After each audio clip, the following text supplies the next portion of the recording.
In Switzerland, motorways are almost always under federal management. Before 2008, the cantons built the motorways, and then Bern took over to operate and maintain them.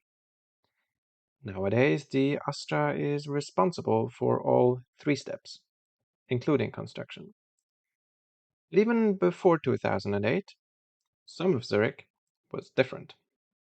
It's the only canton that currently runs its very own motorways. Normally, the division of roles is clear. The federal government defines the motorway network, pays for it, and operates it. The cantons used to handle construction under federal contracts, but once the motorway was opened, it was a federal road. This way, the network was consistent across the country. But Zurich decided it didn't quite want to fit into that system. Today, Zurich operates two cantonal motorways. The A51 from Zurich Airport north towards Villach, and almost as a kind of extension to it, the A50, the Glattfelden bypass. Before 2020, there was even a third, the A15, which was built by Zurich under the same cantonal model, but was later transferred to the federal government under the National Road Expansion Act, which moved several large cantonal roads into federal hands, including all other examples of cantonal motorways. For drivers, the big difference is this. You technically don't need a vignette. You don't have to pay a toll. Sometimes you'll even see a little sign saying keine Vignette under the motorway symbol. But often, there's frankly just no hint at all.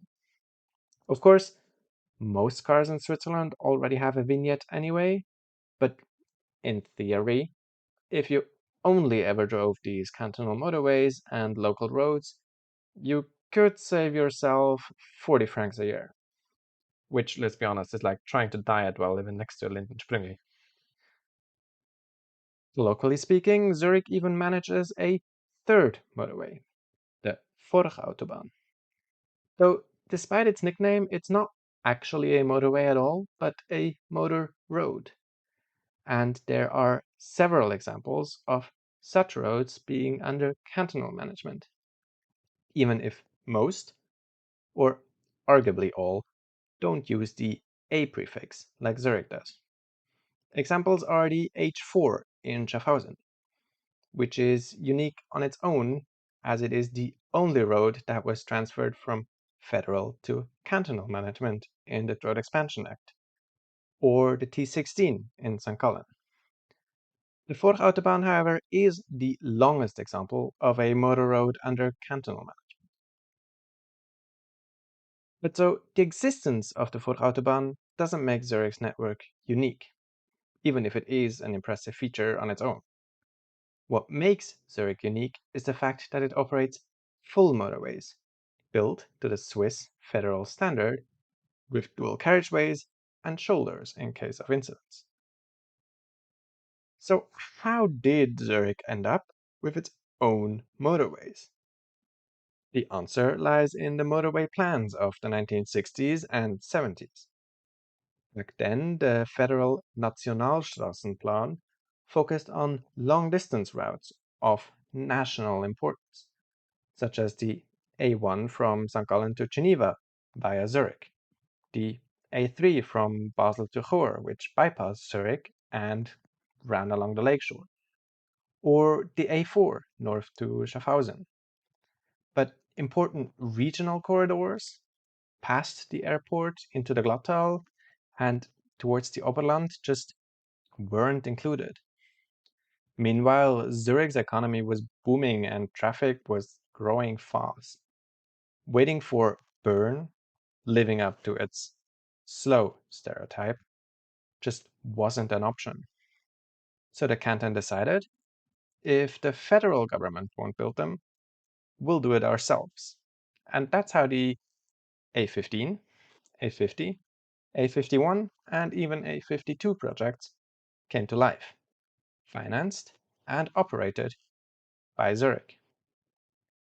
And the story isn't over.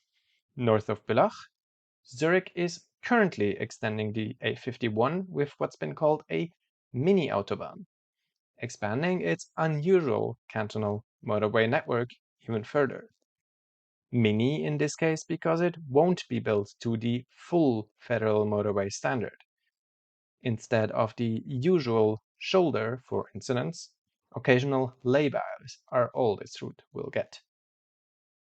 So next time you head to the airport from the north, or just drive past Glatfelden, remember, you're not on a federal Autobahn at all. You're on Zürich's very own, the only cantonal motorway in Switzerland. Should other cantons build and run their own motorways? Or is it better to keep this stuff in federal hands?